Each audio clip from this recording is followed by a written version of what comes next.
Good evening. The news summary for this Saturday, 21st November.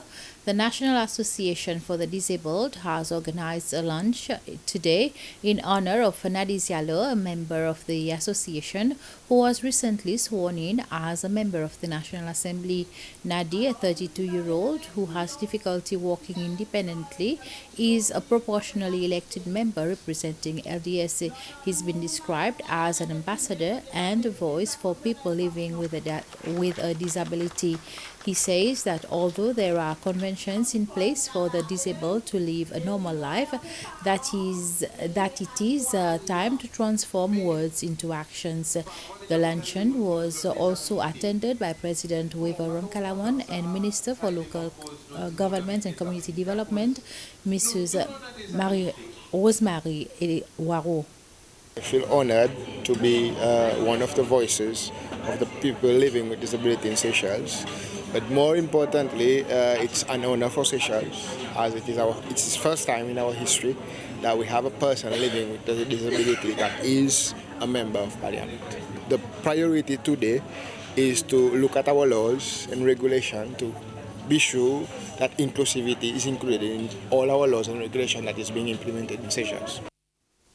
Around 50 people joined together to participate in an activity to sensitize members of the public on diabetes this morning.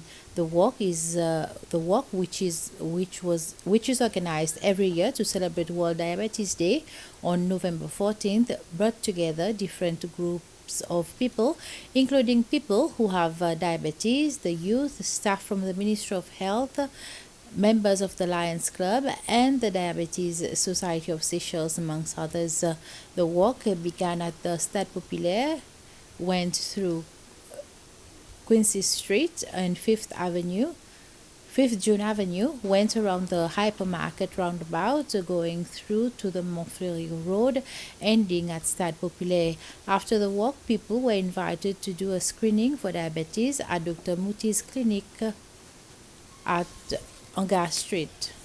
Diabetes is caused by a lot of lifestyle and diet style, and all these play a role in causing diabetes. And also for people who already have diabetes to have the disease under control, it is very important that exercise and diet style is very important in controlling the disease itself. So we pay emphasis on this.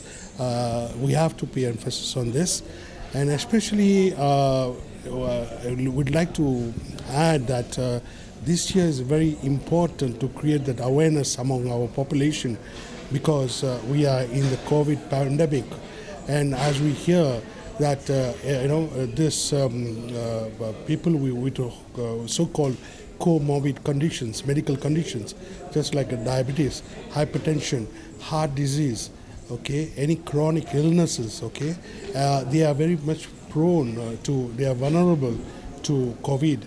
So it's very a good time, to create this more awareness to our public with regards to the prevention and the control of diabetes. The Institute for Early Childhood Development, IECD, launched the Early Childhood Care and Education Awareness Campaign and Poetry publication yesterday. It was in a ceremony to commemorate the Universal Children's Day. IECD has installed 14 billboards around Mahi and Pralin to pass on pertinent messages to address children's development and well-being in line with the health crisis. The Chief Executive Officer of IECD, Shelley Shopi, says that the two projects are in line with the Children's Rights Convention. The outcomes of these projects are testimony of the ongoing and collective efforts to promote the significance of ECC, holistic development of children in the best possible way, and the coordination efforts to integrate ECC initiatives across government plans and organizations, a promise that Seychelles made through the ratification of the Convention on the Rights of Children. Fulfilling this promise to our children is more relevant this year, as the world and other countries in our country, are facing a grave and unprecedented threat. Environmentalists have been paying homage over the social media to conservationist Ron Gerlach, who died recently in the UK. The Nature Protection Trust of Seychelles, of which Mr. Gerlach was the chairman, started the Roshkaima Bird Sanctuary in 1992. Later, the NPTS moved to Silhouette Island, where it ran various nature conservation projects, including giant tortoise and terrapin breeding programs.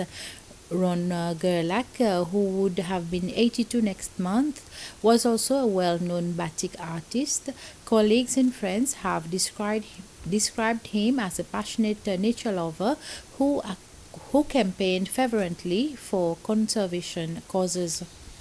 That's the end of this news summary. Join me at 8 for the news bulletin in Creole. Until then, have a pleasant evening.